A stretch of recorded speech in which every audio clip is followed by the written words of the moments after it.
18, 15 to 17, 누가복음 18장 15절 17절 말씀 봉독하겠습니다. 사람들이 예수께서 만져주심을 바라고 자기 어린아이를 데리고 오매 제자들이 보고 꾸짖거늘 예수께서 그 어린아이들을 불러 가까이 하시고 이르시되 어린아이들이 내게 오는 것을 용납하고 금하지 말라.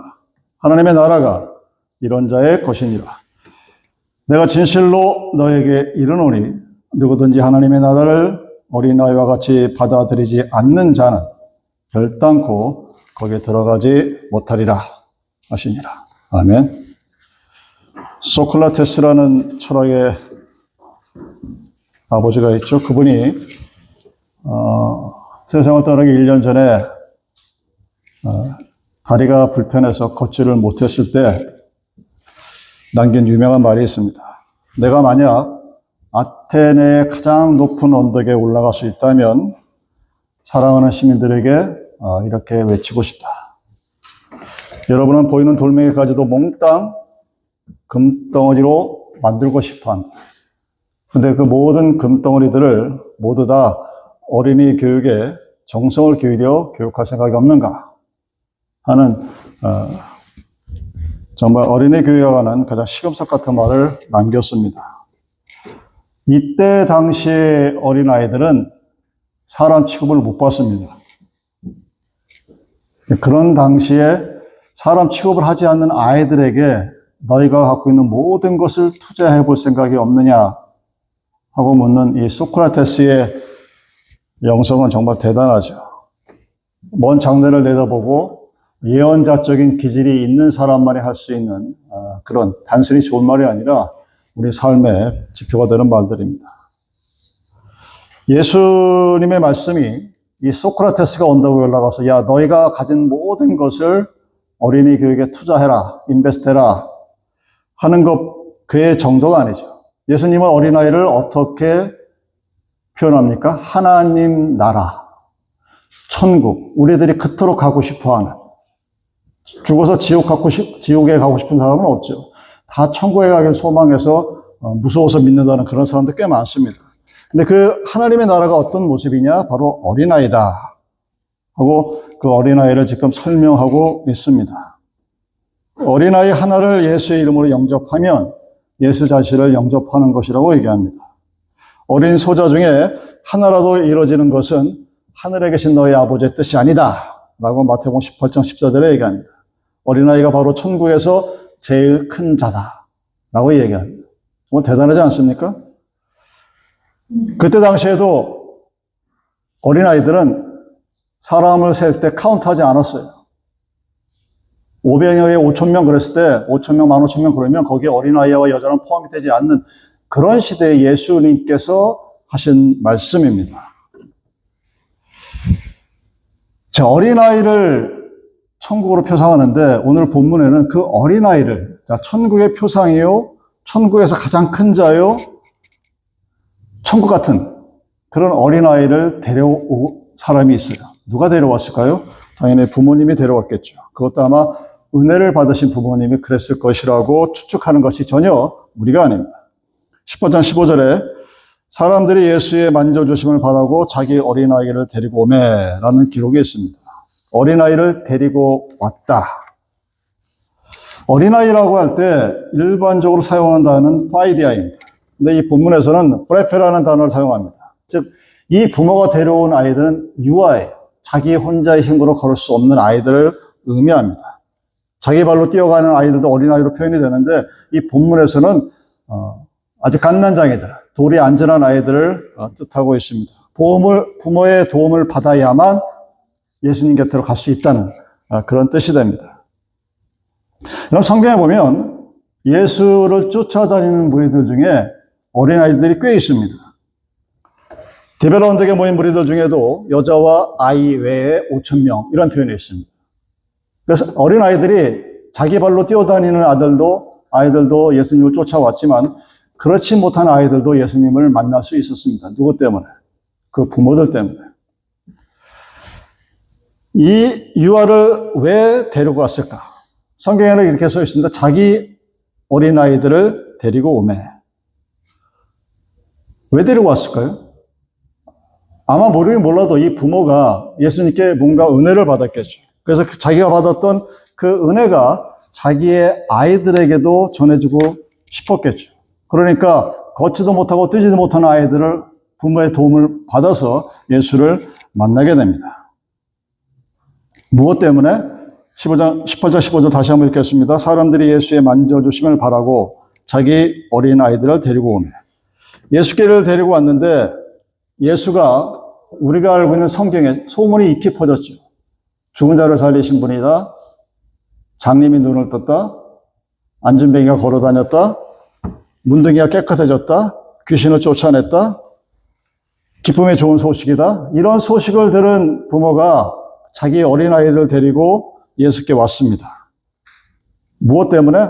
예수의 만져주심을 바라고라고 표현되어져 있습니다. 요즘 말로 치면 쉽게 안수 기도를 받기 위해서라는 겁니다.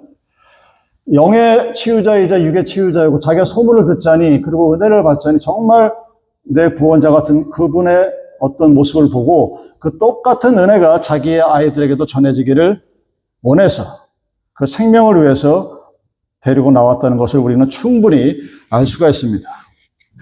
여러분들이 붓다에게 여러분의 아이를 데려가면 어떤 일이 벌어질까요? 아마 허무주의자가 될 겁니다. 공자와 맹자에게 데리고 가면 수신자가 치고 평천하 해서 스스로 의인이 되고 스스로 도인이 되는 아주 지긋지긋한 고난의 세월로 들어갈 겁니다. 소크라테스에게 데려가면은 뭐 이성을 얘기하겠죠. 그리고 윤리를 얘기하고 도덕을 얘기하면서 그것이 마치 자기 삶의 전부인 것처럼 아마 말하고 그렇게 살아갔을 것입니다. 마호메트에게 데려갔으면 아마 알라의 종이 되어 있겠죠. 점장이나 다른 잡신에게 아니면 어떤 철학론자에게도 데려가지 않습니다. 왜? 그렇게 되면 이제 운명론자가 됩니다. 자기의 삶이 아니라 무당이 시키는 대로, 점쟁이가 시키는 대로 동으로 가라, 가지 말라 하면 안 가고 부적을 집어넣으라 하면 하고 하는 그런 자기의 삶이 없는 그런 모습으로 살아가게 될 것입니다. 근데 부모는 그런 곳에 데려가지 아니하고 자기 아이를, 걷지도 못하는 아이를 예수께 데리고 갔습니다. 대단한 부모님이죠. 길이요 진리요 생명이신 예수께 자기 아이를 데리고 갔습니다. 바로 여기에 그리스도인으로서 크리스찬 부모가 해야 할 중요한 사명이 있습니다. 여러분, 부모가 크리스찬이라면, 제대로 믿은 자라면 그 아이들도 당연히 크리스찬으로 자라야 됩니다. 근데 현실은 그렇지가 않아요. 어떤 교단에서는 자녀들이 예수를 믿지 않고 교회를 다니지 않으면 어떤 직분도 허락하지 않습니다. 성경적으로 맞는 얘기예요.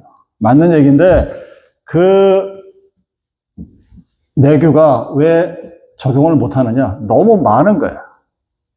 부부는 예수를 잘 믿는데 자녀가 교회 안 나가고 주일 성수 안 하고 예수 안 믿는 사람들이 너무 많으니까 그걸 하나의 법으로 못 만들어. 왜? 그랬다가는 그렇게 하면은 임직자를 세울 수가 없어요, 교회. 우리의 현실입니다. 근데 성경은 분명히 얘기합니다. 부모가 크리스찬이라면 그의 자녀들도 당연히 크리스찬이 되어야 합니다. 그것이 부모가 갖고 있는 믿음이 올바른 믿음이었다는 것을 증명하는 거예요. 자기 아이를, 걷지도 못하는 아이를 예수님께 데려가서 안수기도 받고 축복받기를 원하는 것이 올바른 부모의 모습이라는 사실입니다. 이런 예수를 믿을 때 불신자 밑에서 자란 사람들이 예수를 믿으면 굉장히 어렵습니다. 여러 가지로 어려워요. 문화도 맞지 않죠. 주위의 사람들의 시선도 따갑죠. 여러 가지로 어려운데 태어날 때부터 자기 부모가 예수인 사람들은 평탄한 길을 걷습니다. 주위를 둘러봐도 그래요. 태어났을 때부터 뱃속에서부터 교회 가서 알아듣든 못 듣든 말씀 듣고 찬양하고 어려서는 뭐 자기들이 믿음이 있어가지고 다녔겠어요? 부모님 끌려서 왔다리 갔다리 하다가 어느 순간 예수님의 은혜가 오고 그것을 스스로 고백하고 잘하고 그런 과정을 거치게 됩니다. 그러다 보면 100m 경주하는데 이미 50m는 앞서 나가 있는 사람들. 삶이 편안해요. 여러분들이 간증 같은 설교를 들을 때 드라마틱한 것들을 굉장히 좋아하거든요. 성경을 봐도 아브라함과 이삭과 제이콥이 나오면 제이콥의 삶이 굉장히 드라마틱합니다. 영화로 만들면 제이콥을 선택을 해야지 이삭을 소재로 영화를 만들면 할 게 없어요. 이삭은 여러분 가만히 보면 할 게 없어요. 드라마틱하지가 않아요. 왜? 그냥 뭐 어렸을 때부터 엄마 아버지 밑에 잘 따라다니다가 재단에 붙였다가도 내려오는 거 과정을 경험하고 평탄해요. 제곱은 그렇지가 않았고. 근데 그런 과정들을 우리는 잘 보지를 못합니다. 왜 부모가 그 걷지도 못하고 뛰지도 못하는 어린 아이를 예수님 곁에 데리고 갔을까? 누가복음 15장 15절에 이렇게 얘기합니다. 사람들이 예수의 만져주심을 바라고 자기 어린아이를 데리고 오매 만져준다. 하포테타이. 예수님께서 어린아이의 머리 위에 손을 얹고 축복하는 것을 가리킵니다. 그것이 바로 목적이었어요. 다른 말로 예수님이 자기의 아이들을 축복해 주기를 원하는 것이 부모의 마음이었습니다. 그런데 예수의 제자들은 그 부모를 꾸짖었어요. 근데 예수님이 그 부모들이 자기의 데리고 온 아이들에게 대해서 결정적으로 어떻게 반응하십니까? 어린아이들이 내게 오는 것을 용납하고 금하지 말라. 하나님의 나라가 이런 자의 것이니라. 누가복음 18장 10절입니다. 하나님의 나라, 즉 하나님의 나라를 소유할 수 있는 자들은 바로 어린아이 같은 자들이라는 얘기입니다. 아무런 자기의 의지도 없어요, 여러분. 능력도 없습니다. 아는 것도 없고 믿음도 없습니다. 단지 부모의 손에 이끌려 왔어요. 이게 바로 천국의 본질이에요. 천국은 여러분들이 내가 가고 싶어서, 내가 남미에서 여러분들 많이 들었죠, 선교지에서. 너희들이 왜 나한테 좋은 일을 해? 니들 천국 가려고 그러는 거지. 이렇게 삐딱하게 받아들인다고 그러잖아요. 남미 애들이, 미국 애들이 와가지고 막 돈 풀어주고 하는 걸, 너희들은 너 천국 가기 위해서 나한테 잘해주는 거지? 그러니까 하나도 고마울 이유가 없는 거예요. 여러분들이 가서 막 이렇게 가난한 사람들한테 도와주고 뭐 해줘. 그 사람들 입장에서는 너 천국 가려고 그러는 거지? 나 이용하는 거지? 난 너한테 감사할 거 없어. 아이들이 자라면서 부모에게 감사하지 못하면 그 부모하고 자식하고 끝나는 거예요. 부부 사이도 마찬가지예요. 감사하지 않고 이유로 따져버립니다. 왜? 너를 위해서 하는 거죠. 근데 천국은 그런 것이 아니란 얘기예요. 내가 어떤 구제를 베풀고 믿음을 가지고 무언가를 해서 그 나라에 들어갈 수 있는 것이 아니라 어린아이처럼 아무것도 하지 않았는데 부모의 손에 이끌려서 왔을 때 그 나라가 바로 하나님의 나라라고 얘기하는 것입니다. 그 어린아이들 가까이 했고 예수의 품에 품었고 그 위에 손을 얹고 안사여 주었다고 성경에서 기록되어 있습니다. 하나님 나라의 표본, 즉 겸손과 섬김이라고 누가복음 18장 17절, 마가복음 19장 14절에서 말하고 있습니다. 자기의 아이를 예수님께 데려가는 사람들이 이렇게 축복을 받았어요. 아이만 축복을 받은 것이 아니라 그 아이의 손목을 잡고 아니면 안고서 예수 곁에 간 사람이 그런 축복을 받습니다. 예수의 품에 안기고 어루만짐을 받고 안수기도를 받은 그 아이들이 얼마나 행복하고 은혜스럽게 잘 자랐을까를 한번 생각해 보시기 바랍니다. 벙어리 귀신 들린 아들을 데리고 온 아버지는 그 아이가 벙어리의 삶에서 벗어난 새로운 생명을 데리고 살아가게 됩니다. 그 아이를 데려간 아버지가 정말 대단한 하나님의 나라의 은혜를 체험하고 경험하게 됩니다. 여러분, 여러분의 자녀들은 하나님의 상급입니다. 기업입니다. 엔터프라이즈라고 되어 있죠. 하나님께서 주신 대단한 기업입니다. 그리고 상급이에요. 그 아이들에게는 하나님께서 주시는 엄청난 성장의 잠재력이 있습니다. 그들은 언제나 하나님께서 보내신 놀라운 하나님의 앰베서더 역할을 할 수 있는 그런 자들입니다. 이런 가정이 가장 기쁘고 좋을 때가 누군지 아십니까? 어린아이들이 웃었을 때 얘기입니다. 가정의 화목과 대화와 모든 중심은 어린아이에 있습니다. 여러분 가만히 한번 생각해 보십시오. 한 집안이 모였습니다. 가장 나이가 위에 계신 분이 누구예요? 할아버지, 할머니겠죠. 근데 항상 보면 거기에 가장 주인공은 누굽니까? 가장 나이 어린 아이들. 저희 집안도 그렇고 애들이 없다가 어느 날 갑자기 애가 하나 딱 생기면 모든 관심이 다 그 아이에게 집중이 됩니다. 걔가 울면 온 집안이 들썩들썩거려요. 걔가 아프면 그 부모뿐만 아니라 온 집안이 잠을 못 잡니다. 걔가 막 울면 그거 어떻게 좀 웃겨보려고 할아버지부터 할머니부터 시작해가지고 아주 난리 구슬쳐요. 왜 그럴까요, 여러분? 가장 꼬맹이인데 그 꼬맹이가 그 가정, 한 집안, 패밀리의 왕이 돼버려요. 모든 사람들이 그 애를 쳐다봅니다. 그리고 위로를 얻고 기쁨을 얻고 걔가 웃으면 같이 웃어요. 그 아이가 웃는다고 뭐 아이가 여러분들한테 뭐 해주는 거 있어요? 생글생글 웃지? 근데 여러분 그 생글생글 웃는 아이들 보고 어떤 느낌이 듭니까? 좋잖아요. 그냥 좋잖아. 걔한테 뭐 받아서 좋아요? 걔가 뭐 맛있는 거 해줘서 좋습니까? 아니면 걔가 뭐 돈을 벌어서 여러분한테 돈을 줘서 좋습니까? 그냥 좋잖아요. 그게 천국이라고. 여러분 잔센호라는 게 있었습니다. 미국과 뉴질랜드를 왕복하는 그런 배입니다. 근데 100년 전에 폭풍우를 만나가지고 100일 동안을 포로로 한 무전기도 없었던 세대, 가도 육지가 보이지 않고 바다만 보이는 모든 사람들이 이제 한 열흘 이틀은 20일은 버텼겠죠. 한 달이 지나고 두 달이 지나니까 포기하고 이제 힘들어할 때 누가 그 사람들을 구했는가? 그 선장과 부인 사이에 태어난 지 6개월 되는 아이가 그 배에 타고 있었습니다. 이놈은 뭔지 몰라. 여러분 6개월 된 아이가 뭘 알겠어요? 배가 포리를 하는지 먹을 게 없는지 두려움에 떨어가지고 우린 죽지 않을까 공포에 시달리는 아무것도 몰라. 그냥 어떻게 합니까? 사람들만 보면 웃습니다. 여러분 요즘 아이들을 안다서 그렇지 돌 되기 전에 아이들 지나간 아이들 한번 보세요. 그냥 아무나 보고 웃잖아. 백일이든 흑일이든 자동차 타고 옆에 꼬맹이 하나 있으면 걔가 앉아있다가 창밖 보고 그냥 막 웃어. 근데 그거 바라보면 여러분 기분이 어떻습니까? 그냥 좋잖아요. 그 잔선에 타고 있었던 모든 사람들이 그 아이의 웃음을 보고 힘을 얻었다고 합니다. 선장이 나중에 말합니다. 이 배의 주인은 그 어린아이였습니다. 그 100일이 지나서 샌프란시스코에 도착을 했다고 합니다.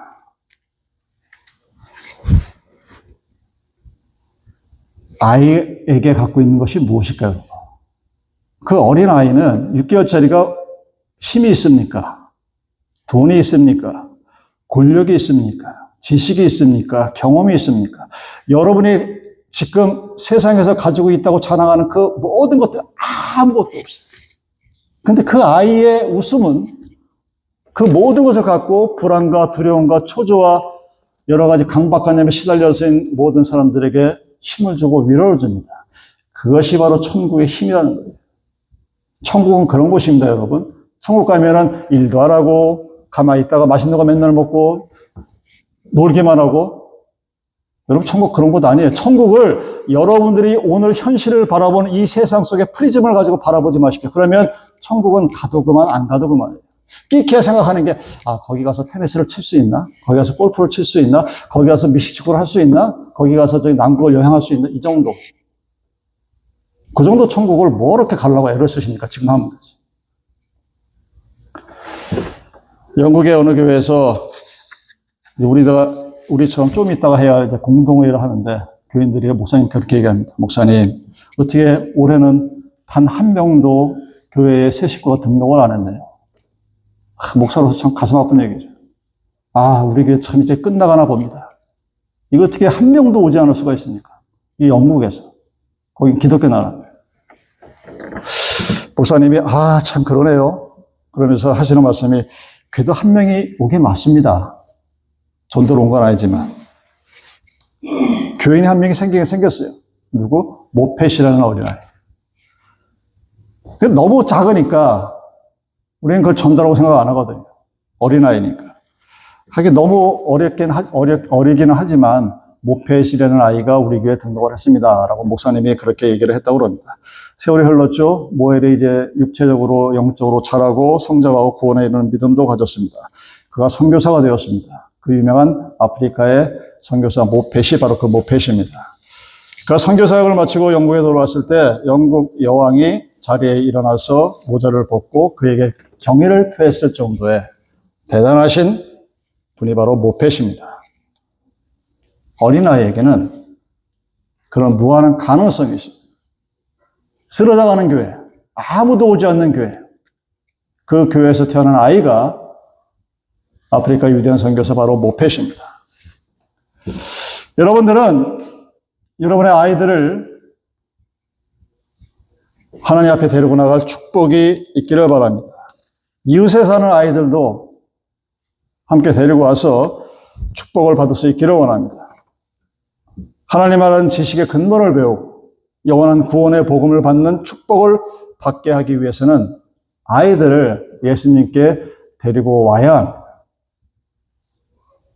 그것이 부모가 해야 할 가장 첫 번째 일입니다. 일단 적극적으로 자기 아이들이 받은 달란트대로 예수님께 헌신하기 위해서 데리고 와야 합니다. 매주일, 날마다 예수님을 만날 수 있도록 뒤에서 기도해 줘야 합니다. 아브라함이 이삭을 하나님의 제단에 바쳤습니다. 한나가 사무엘을 하나님의 전에 두고 하나님께 바치려고 예수의 성전에 갔습니다. 그 결과 엄청난 축복에 따랐다는 사실을 성경을 읽고 있는 우리는 알고 있습니다. 어떤 상황에서도 생글생글 웃을 수 있는 천국의 아름다움. 여러분, 그 삶을 오늘 살아가십시오. 그 천국의 아름다움을 내 일평생 다 하고 이 고난의 세월을 마치고 이제 영원한 안식의 길로 들어갔습니다 하는 그 매일 뻔한 이얼라지, 조사 속에 나타나는 그런 식의 천국이 여러분들의 천국이 되지 않기를 바랍니다. 천국은 여러분들이 지금 내가 어떤 상황에서, 목사님이 제 사정을 모르시고 하시는 말씀이 제가 속이 지금 문드러져요, 목사님. 어떻게 근데 그렇게 설교를 하십니까? 성경이 그렇게 말하니까 설교를 해요. 여러분, 천국은 여러분이 지금 어떤 환경 속에서, 어떤 상황 속에서, 어떤 괴로움과 어떤 고난을 겪고 있다 하더라도 웃을 수 있는 것이 천국이에요. 여러분들이 오다 가다 생판 모르는 갓난아기의 웃음을 보면서 아이 재수없어 하는 사람 단 한 사람도 없을 거예요. 여러분, 지나가는 아이가 막 웃는데 그 웃는 얼굴 보고서 어이 저 재수없게 나보고 웃어 하는 사람 아마 없을 겁니다. 뭐 있을지는 모르겠는데 아마 없을 거예요. 그 아이가 웃는 웃음, 그 아이가 갖고 있는 마인드, 그 아이가 갖고 있는 현재 상태, 그것이 바로 천국입니다. 여러분, 그 천국은 여러분들이 죽어서 갈 수 있는 곳이 아닙니다. 지금 이 자리에서, 예수님과 함께 걸어가는 자리에서 어떤 상황에서도 생글생글 웃을 수 있는 그 천국의 아름다움이 우리들의 삶에 함께 하기를 기도합니다.